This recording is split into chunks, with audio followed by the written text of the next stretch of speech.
S T संघटनेचे अध्यक्ष संदीप शिंदे यांनी एक मोठं वक्तव्य केलं, आरोप केला आहे की एस टी संघटनामध्ये गुणरत्न सदावर्ते यांच्यामध्ये 150 कोटीचा आरोप त्यांनी केला आहे। आणि ह्या सोबत बोलण्यासाठी आपल्यासोबत गुणरत्न सदावर्ते सर, काय सांगाल? जो त्यांनी आरोप केला आहे कसं पाहताय, काय सांगाल? ते आरोप धांदट खोटा ठरला, त्याच्या संदर्भातली चौकशी क्लोज झाली आणि लवकरच आबरू नुकसानीचा दावा त्यांच्यावर ठोकण्यात येईल। आपण जर बघितलं, त्यांनी असं देखील म्हटलं की आपल्या पत्नीच्या खात्यात त्यांनी ते पैसे टाकलेले होते, असं देखील त्यांनी तो आरोप केला आहे।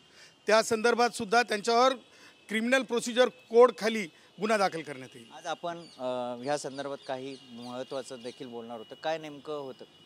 आज जे मी बोलणार आहे तो विषय असा आहे की 2100 कोटी रुपयाच्या संदर्भानं जो काही एस टीच्या महामंडळाकरिता ज्या गाड्या घ्यायच्या होत्या भाडे तत्वावर, ते टेंडर जे आहे रद्द करण्यात आलेलं आहे। आणि ते टेंडर रद्द व्हावं आणि दोन गोष्टी महत्त्वाच्या होत्या की त्याच्यामध्ये ट्रान्सपरन्सी असावी आणि जे कोणी याच्यामध्ये कारणीभूत आहे त्या सगळ्या चुकीच्या गोष्टींना अकाउंटेबिलिटी असावी। Transparency and accountability. माननीय मुख्यमंत्री महोदय देवेंद्रजींनी जे आहे या टेंडरला जे आहे म्हणजे रद्द केलेलं आहे। हे रद्द करताना लक्षात घेतलं पाहिजे की जी वाढ 40 रुपयावरून थेट 75 रुपयापर्यंत नेण्यात आली किंवा त्यासारखी नेण्यात आली, ही अत्यंत एस टी महामंडळाच्या किंवा एस टीतील सामान्य कष्टकऱ्यांचा पीळ घेणारी होती। आणि ही पीळ घेणारी जी गोष्ट आहे, या गोष्टीला कुठेतरी मूर्त आणि कुठेतरी या गोष्टीला स्टॉप दॅट करण्यासाठी आम्ही पाठपुरावा करत होतो। महामंडळाचे व्यवस्थापकीय संचालक तथा उपाध्यक्ष माननीय श्री कुसेकर साहेबांना सुद्धा आम्ही आमचं हे शल्य बोलून दाखवलेलं होतं, परंतु बऱ्याच वेळेस IAS अधिकारी असलेले कुसेकर साहेब ह्या बाबतीमध्ये काही म्हणजे स्वतः स्पष्ट भूमिका घेऊ शकत नव्हते, कारण प्रत्येक अधिकाऱ्यांच्या मर्यादा असतात। ते MD आहेत।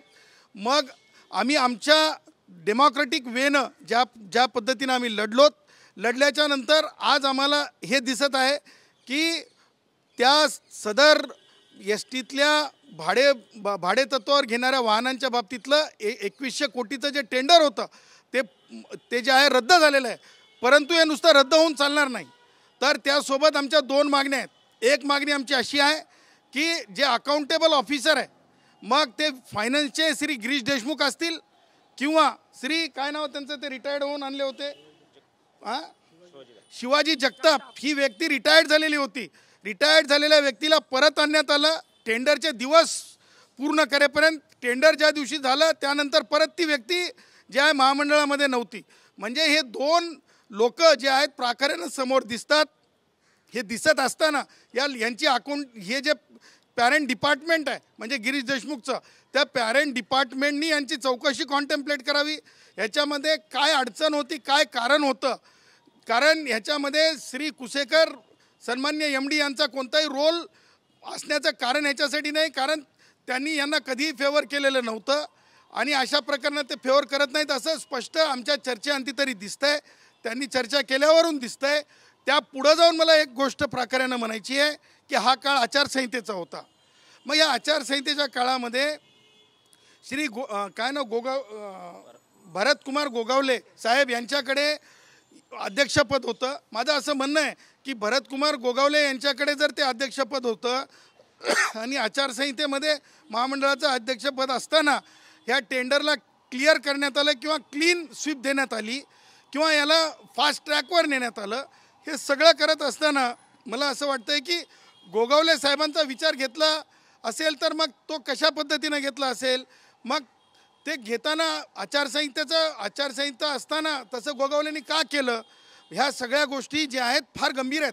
आज श्री गोगावले हे मंत्री आहेत, मंत्री असताना गोगावलेंकडून जर असं म्हणजे मला माहीत नाही चूक झाली की नाही, परंतु ही बाबसुद्धा अकाउंटेबिलिटीची आहे।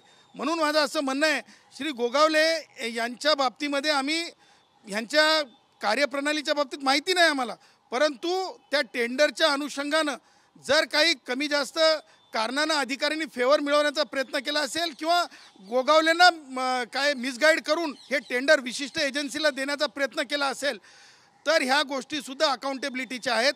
ह्या संदर्भात सुद्धा लवकरच माननीय उपमुख्यमंत्री एकनाथरावजी शिंदे साहेबांना गोगावले साहेबांच्या कार्यकाळात हे घडलेलं असल्यामुळं गंभीर अशा स्वरूपाचा माहिती आम्ही जे आहेत शिंदे साहेबांना देणार आहोत. आणि आमचं म्हणणं आहे की 2 अधिकारी आणि गोगावले साहेबांच्या कार्यकाळात ते घडलेलं असल्यानं गोगावले साहेबांचं मतसुद्धा स्पष्ट आणि स्वच्छ यायला पाहिजे, अन्यथा अकाउंटेबिलिटी फिक्स झाली पाहिजे. पण या संदर्भात आपण भरतशेठ गोगावले यांची काय बोलणं झालंय का किंवा या संदर्भात काही झाले का चर्चा?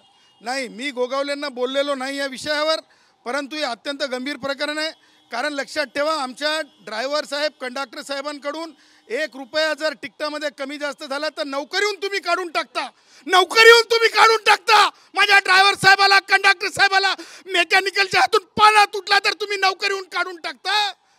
पण जर 2100 कोटीच्या टेंडरमध्ये फेअरनेस नसेल, म्हणजे कुणाच्या तरी म्हणजे 40 रुपयाहून 75 रुपयापर्यंत वाढ करून कुणाचा फायदा होणार होता. जर रिटायर्ड अधिकारी आणले जात असतील आणि देशमुखांना, जे उद्धव ठाकरेंच्या जवळचे आहेत असं देशमुख दिसतात, कारण त्यांच्या फेसबुकवर दिसतंय की गिरीश देशमुख यांचे उद्धव ठाकरे सोबतचे संबंध, ह्या अधिकाऱ्यांना अकाउंटेबल ठरवलं पाहिजे. गिरीश देशमुखला त्यांच्या पॅरेंट डिपार्टमेंटकडून त्यांची चौकशी झाली पाहिजे. नुसती त्याची चौकशीच नाही, जर अनफेअर मीन्स असेल तर त्याच्यावर अँटी करप्शन खाली गुन्हा दाखल झाला पाहिजे, अशी देखील आम्ही मागणी करतो. आणि गोगावले साहेबांच्या संदर्भानं त्यांची भूमिका चौकशीमध्ये काय होती ती सुद्धा लक्षात घेणं आवश्यक आहे, अन्यथा अकाउंटेबिलिटी ठरली पाहिजे. आपण जर बघितलं, बॉलिवूड अभिनेता सैफ अली खान यांच्यावर हल्ला झाला होता, मात्र 5 दिवसानंतर त्याला डिस्चार्ज देखील दिला ना काल. आता ह्याच्यावर त्याच्या फीडबॅकवर त्याला संबंधित होते की जेव्हा हल्ला झाला त्यानंतर 5 दिवसांनी त्याला डिस्चार्ज, म्हणजे तो फिट कसा काय, असं शिवसेनेचे नेते संजय निरुपम म्हणतात. ते संजय निरुपम हे बिग बॉसमध्ये होते का? नव्हते. त्याच्यामुळं मला ते कलाकार आहेत की नाही मला माहिती नाहीत, परंतु संजय निरुपमांनी MBBS ची डिग्री घेतलेली नाही एवढं मला नक्की माहिती आहे. त्यांनी जे म्हटलं आहे तर फिट कसा काय 5 दिवसानंतर? संजय निरुपम यांनी, मला असं वाटतंय की ते काय बोलतात आणि काय त्यांनी बोलावं विरोधी पक्षात असताना, किंवा आपण एक जबाबदार नागरिक म्हणून, हे ज्यानं त्यानं आपलं आपलं ठरवलं पाहिजे. कारण लक्षात घ्या, ज्या डॉक्टरनी सर्जरी केली आहे, डॉक्टर श्री डांगे, हे डॉक्टर डांगे सायन हॉस्पिटलमध्ये शासना म्हणजे महापालिकेचे आहेत, त्याचबरोबर लीलावतीमध्ये सुद्धा आहेत. आणि त्यांनी त्यांच्या बाबतीमध्ये त्यांचे स्टुडंट सांगतात की ते फार गंभीर, खूप चांगले डॉक्टर आहेत. त्याच्यामुळे हे सैफ अली खानवर नुसतं ते अविश्वास दाखवणं नव्हे, तर हे त्या डॉक्टरांवर सुद्धा अविश्वास दाखवणं आहे. लक्षात घ्या की वैद्यकीय सेवा किती तातडीने आणि चांगली होते हे लक्षात घेतलं पाहिजे.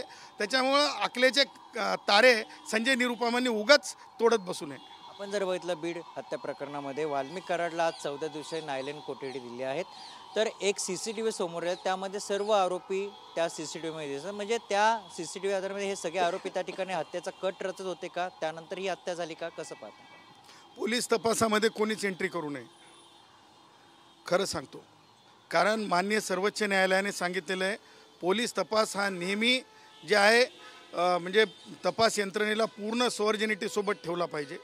पोलीस तपासामध्ये FIRच्या व्यतिरिक्त इवन माननीय उच्च न्यायालयांनी सुद्धा बरेच वेळेस लक्ष घालू नये, कारण पोलिसांना त्यांचा तपास करू द्यावा, कारण ती यंत्रणा जी आहे प्रॅक्टिकली फॅक्टवर काम करत असते. त्याच्यामुळं जे कोणी आज फोटो वगैरे जे काय ते एक आमदार आहे, तो काय ते आता ओळख झाली महाराष्ट्राला, तसं तेवढ्या जिल्ह्यापुरताच ओळखायचा तो सुरेश धस, काय धस बस, हां ते काय धस बस मला माहिती नाही. ते वारंवार अशा प्रकारे काहीतरी ट्विट करत राहणे आणि ते करत असतात. त्याच्यामुळे मला असं वाटतं की ते फार महत्त्वाची गोष्ट नाही आहे आणि पोलिसांना जे आवश्यक वाटतं ते घेतात. आता वंजारी समाज आहे किंवा कोणी आणखीन इतर कोणताही समाज असो, त्या समाजामध्ये एकमेकाचे कधीचे काळचे फोटोग्राफ्स किंवा कधी काळचे व्हिडिओ, जन्माच्या जन्म उत्सवात असतील, लग्नात असतील किंवा प्रेतयात्रेत असतील, फोटोग्राफ्सवर गुन्हे सिद्ध, म्हणजे घटनास्थळ नसलेल्या गोष्टीवर हे सगळं म्हणजे मला वाटतं की व्हेरी पॉलिटिकली एन्करेज करणारं आहे, मोटिवेटेड आहे. आणि त्याचबरोबर ते पॉलिटिकल आजार लागल्यासारखं आहे त्या तपासाला. बरंच सांगतो आज TV9ला, बीडच्या प्रकरणात ह्या राजकारण्यांनी त्या तपासाला पॉलिटिकल आजार लावला आहे.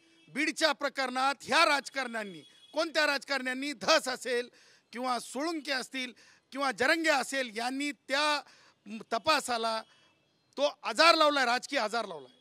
नक्कीच हे होते आपल्यासोबत गुणरत्न सदावर्ते. त्यांनी बीड प्रकरणावर राजकारण करू नका आणि ह्या राजकारणाने आजार लावला आहे असं देखील त्यांनी ते म्हटलं. कॅमेरामॅन योगेश सावंतसह मयुरज जाधव, TV9 मराठी, मुंबई.